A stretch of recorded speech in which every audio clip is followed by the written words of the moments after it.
স্টেজে নিয়ে আসতেছেন, আমরা পেছন থেকে যারা আছি আমরা স্টেজের সামনের দিকে চলে আসি। শুধুমাত্র কেন্দ্রীয় ওলামায়ে কেরাম যারা আছেন ওনারা নগদত্ত শুকনো খাবার জোগাড় করে বন্যা দুর্গতদের পাশে দাঁড়িয়েছেন। এটা একটা পবিত্র ইবাদত, এটা একটা জনকল্যাণ কাজ, মানবিক কাজ। আপনাদের সাথে আমিও শরীক হতে পারে আল্লাহ তাআলার শুকরিয়া আদায় করি।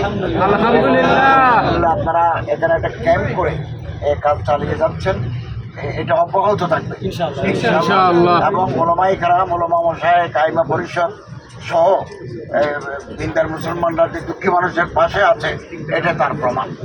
অতীতেও আমরা দেখেছি যখন করোনায় মানুষ আক্রান্ত হয়েছে, ওলামায়ে কেরাম মাঠে ছিলেন, তাদের উদ্ধার, তাদের চিকিৎসা, তাদের দাফন কাফন। এই কুমিল্লা, নোয়াখালী, পরশুরাম এই সমস্ত এলাকা অত্যন্ত ক্ষতিগ্রস্ত। ওলামায়ে কেরাম জনগণের পাশে আছে, আমি আপনাদের মোবারকবাদ জানাচ্ছি। আচ্ছা, আরেকটা কথা হচ্ছে, কেবল মুসলমান নয়, হিন্দু, বৌদ্ধ, খ্রিস্টান সব ধরনের মানুষকে আমরা সাহায্য করি। কোনো ধরনের এখানে আছে, আমরা এখানে মুসলমান, হিন্দু, বৌদ্ধ, খ্রিস্টান সবাইকে আমরা ত্রাণ দেবো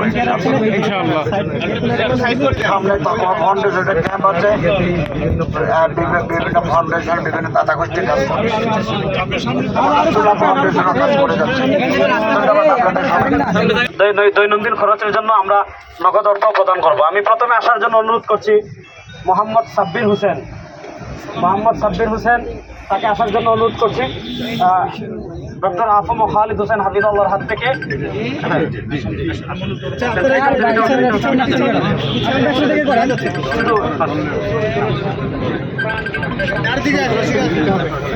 তারপর অনুরোধ করছি মোহাম্মদ নুরুল আমিন।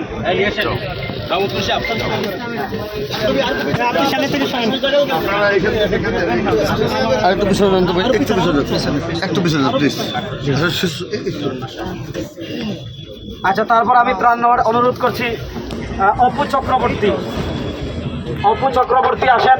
আপনি শোনেন না? অপু চক্রবর্তী।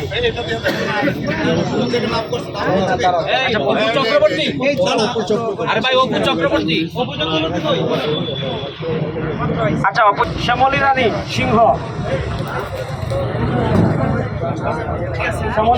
আসার জন্য অনুরোধ করছি।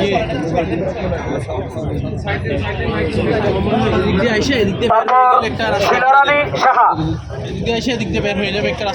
আসেন।